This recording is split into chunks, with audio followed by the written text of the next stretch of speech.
Disclaimer. Everything in this show is about what people believe based on personal experiences, thoughts, beliefs, and some facts. These are religious conspiracy theories. What do you believe? We know what we're made of. Can I have your attention, please? We may be small, but we are not weak. Yeah, we know that the world's in pain. In the Simpsons movie from 2007, the town of Springfield is covered by a dome to keep them separated from everybody else in society. But is this just a metaphor for a real dome that is above us? Life is on such a fast track, it is hard to keep track of where we are going. Every day we move back and forth from here to there, never really thinking about the ground we stand on. Well, unless it moves in ways we don't expect, like earthquakes.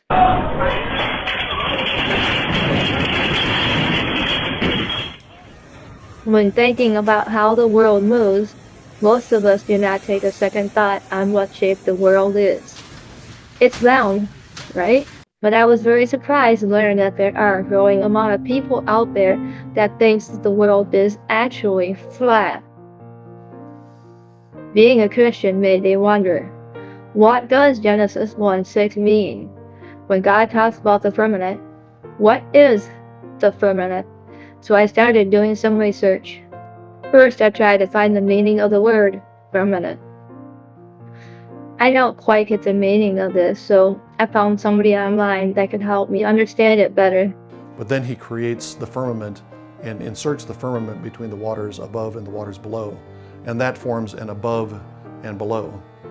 It forms a world where there are waters in heaven and there are waters on earth. And that distinction runs through the entire Bible. The Hebrew term for the firmament is rakia, which means something that's beaten out, beaten flat. It's used to describe a piece of metal, for example, that's beaten into a sheet. And at least that's the appearance that the firmament has. If we look up to the sky, we look at a dome. When I look at the sky, I only see beauty. I knew I needed to find some people with answers, so I started searching. But some people do believe things where there's no evidence. But I mean, I've got no evidence that it's round personally for me. I've never ever experienced first-hand Earth being round. That's what I said. So I've never experienced that, and I believe that. So maybe he doesn't need evidence because I don't have any evidence. Maybe not him. Let's try this guy. Hello everybody, my name is Gattis Kandis and today I will prove to you that Earth is round. So for that I went to Brighton today. Let me show you now the tower. Here is that big tall tower going up in the sky about 200 meters or something like that. And so I'm gonna go up there, all the way up there, and from there I will be able to actually prove you the theory in real life. So I went up there and took some pictures and videos, and so the first picture I'm gonna show you is me zooming in very far away, and there were not many, but there was at least one ship, and so you can clearly see, I'm showing it to you now. Then as I was coming down about halfway, so this is the next picture, you can see like you could only see about half of the ship because the rest of it was already behind the curvature of the Earth. And then when I got completely down to the ground level, you could hardly see anything. You can maybe see still a couple dots from the ship. Okay, so maybe not that guy. Let's try somebody who's not on crack cocaine, like this pilot. I've even come up with a basic flight plan of where to go so you can prove or disprove your theory. We'll start off here in Miami and we'll fly down to Buenos Aires, Argentina. And then we'll go from Buenos Aires down to Melbourne, Australia. First, if we were to go from Buenos Aires to go to Melbourne, based off of your map, we would have to fly all the way up, back through America, over part of Canada, some of Asia, and then through the north part of Australia to get all the way down to the south part in the regular global world of Australia, which is where Melbourne is. Now wait a minute. When I try to book a direct flight from Argentina to Australia, it tells me there are no direct flights from Argentina to Australia. Well, let's ask this guy. He looks like a level-headed flat earther. Oh look, it looks like he's about ready to blast off. 5, 4, 3, 2, 1. I think that's his parachute. I don't think he's gonna be doing too much talking when he gets back. Needless to say, my first few hours of searching for answers did not amount to much. It almost seems like there is a conspiracy to cover up a conspiracy. Is there such a thing? I figured I'd start searching for people who's done experiments. Experiments don't lie, right? This is what I get when I put in experiments for flat Earth into Google search. It's pretty one-sided. There's nothing there for flat earthers. There's only things to debunk flat earthers. I did find an interesting article on the Bedford Level experiment, where it says that wrote bottom reason that if the Earth's sphere having 25,000 miles of circumference, the bottom of the boat should have begun to be blocked by the Earth's curvature when it reached 1 mile, and that the entire boat ought to have disappeared well before reaching the end of the 6 miles. But the article does go on to say that he forgot to include the atmospheric refraction. So I guess the next thing to do is to find out what is atmospheric refraction. Hi friends, I'm sure you know the nursery rhyme, Twinkle, twinkle, little star, how I wonder what you are. But do you know, why do stars twinkle? That's exactly what we are going to explore in this video. Why do stars twinkle on the Earth? That's right, it's due to the Earth's atmosphere. The atmosphere refracts the light coming from the stars, which causes a twinkling effect. So the twinkling of stars is due to atmospheric refraction. Was it me, or did that guy creep you out a bit too? I'm starting to feel like I'm on a roaring ghost ship, heading through the night into unknown regions where I should not be. So far, the biggest supporting feature that I find is the lack of the features that I can find.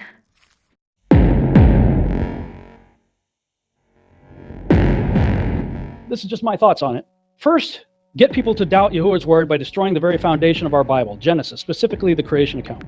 Second, set up a new paradigm where God is out and science is in. Evolution removes Yahuwah from the equation. When evolution finally runs its course and becomes utterly bankrupt, introduce the idea of intelligent design, but deny the true designer his due credit, and place it rather on ancient aliens.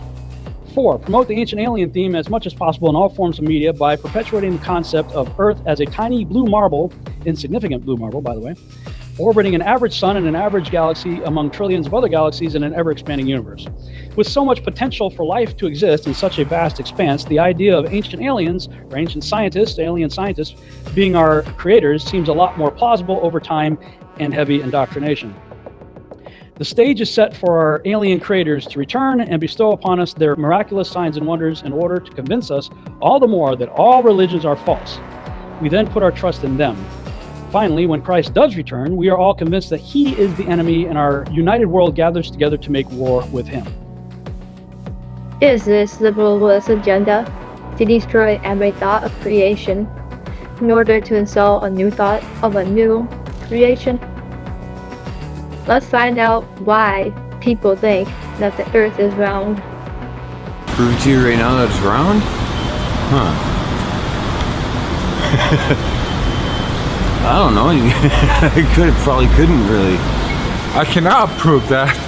I just went to school and they say that to me and suppose that's real. We've been told that our whole lives, so I can't prove anything. Look at a tall ship sailing out over the water. Eventually you'll start to lose sight of the bottom of the ship until the point where all you can see is the very top of the mast because of the curvature of the Earth. A year ago was one of these precious moments that went viral. And I thought I wasn't going to get anything that would beat this until I found this photo, Grandmere State Park. This is from Joshua Nowicki. And what you're seeing here is a mirage. A year ago, I showed this amazing picture on air and online. The story has been one of the most viewed stories on our website ever.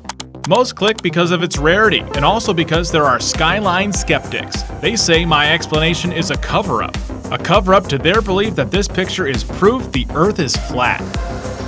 Here on the shores of Lake Michigan at Warren Dunes State Park, just 50 miles towards our west is Chicago. However, we can't see the skyline. this campus? Earlier this year, there was a really good chance. It looked like probably 40 or 50 buildings looked visible from the top of the dune over here, which is the most I have ever had a chance to see it. Is it evidence of early philosophers that the world isn't round? Or is it a mirage? If you follow this right here, it's really easy, right through here. We climb the dunes to find out. A mirage is a case of atmospheric refraction, and it's caused by the fact that you have temperature variations in the atmosphere, and these cause density variations. Dr. Mark Rennie is an associate professor of aero-optics at the University of Notre Dame. So literally the speed of light varies within the air, and this variation of the speed of light has the effect of bending light rays. Sometimes the Lake Michigan waters makes us see things. Here we are at the top of Warren Dunes. Pretty exciting as the inversion is setting up as we speak. A spring night, the lake waters are still very cold, and we can see out on the horizon and above it a dark line that's starting to show up just above. That's the inversion. That's where temperatures are different below than they are above and creating that cap. And we're beginning to see that atmospheric lensing, where in spots along the horizon we're seeing either breaks in the buildings or where the buildings may be flipped or distortion caused by the mirage or atmospheric conditions that are changing as we speak. What's happening is the light from Chicago is being bent by the cold air above Lake Michigan slightly downwards towards the observer here in Michigan. And that's helping the light rays get around the curvature of the Earth, so to speak, so that Chicago can be seen almost all the way down to ground level. See, now there's buildings shown up straight ahead of us. But if it is a mirage, argues many of the biggest critics who've emailed me, the image should be upside down.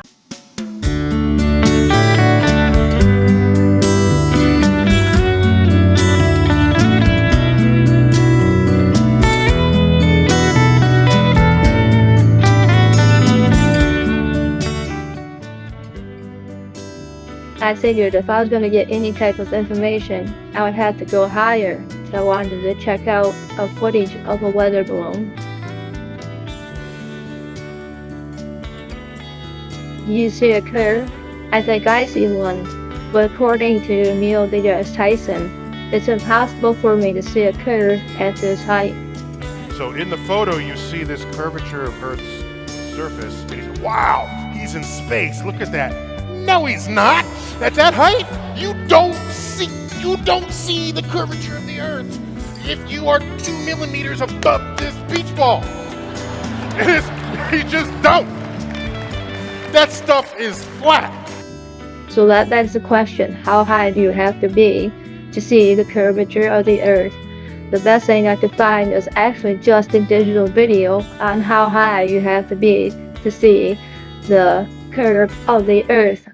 How high do you have to go before the curvature of the Earth becomes obvious? And the only way I could really think to do this was with a 360 video. So we're going to start over the sea at an altitude of 1.8 meters. So this is basically how tall I am. So this high up, you're essentially standing on a beach, looking out. Your horizon is about 4.7 kilometers away, but due to refraction of the atmosphere, it frequently can be a little further than that. And our first stop is an altitude of about 572 meters, which is the same altitude that Mad Mike Hughes achieved in his steam rocket.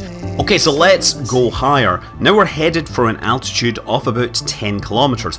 And again, many of you have probably experienced this because that's the altitude that many jet airliners will fly at. Anyway, now we are going to go higher and enter a much more exclusive altitude. We're headed up to about 30 kilometers or about 100,000 feet. That's the kind of altitude you'd get from an experimental weather balloon or a high altitude spy plane like the U-2. The curvature should be much more obvious now, even at this low level of graphical detail. Anyway, let's continue onwards and upwards to an altitude of 100 kilometers. Now this is probably the most exclusive altitude.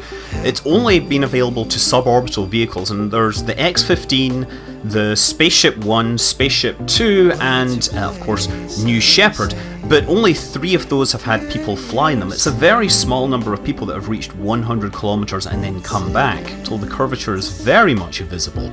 But of course, if you're on one of these flights, you'll only have a few minutes to take in this view before you fall back to Earth. Okay, let's go onwards and upwards into orbit, although we're not going to be orbiting, but we're going to an altitude of about 250 kilometers, and from here you can now see Africa. You can see all the way across the Mediterranean.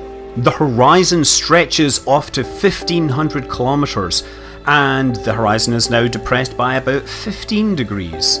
But Yuri probably never saw this on Vostok 1. He had an instrument called a visor, which he could use to view the Earth, but it distorted the image a lot, and it probably wouldn't have given him an authentic view of the curvature of the Earth. So let's head to the altitude of the International Space Station, 400 kilometers up. At least that's what I'm told. I would obviously love to experience it for myself. I'm obviously cheating a little here because I'm using Space Engine's HDR rendering, which means you can see the Sun and the Milky Way in the same shot, which isn't actually possible to do with a real camera, but it looks pretty, so I'm leaving it in. And so the last real stop in Earth orbit for us is about 1300 kilometers. Well, there you have it. In my small journey into flat Earth, the best evidence I have of a flat Earth is the near impossibility of searching mainstream media for flat Earth topics. If the Earth is round, why are people going to such lengths to discredit it? Do I believe in a flat Earth? Well, that is not the question you should ask. The question is, what do you believe? Till next time, God bless, and have a good night.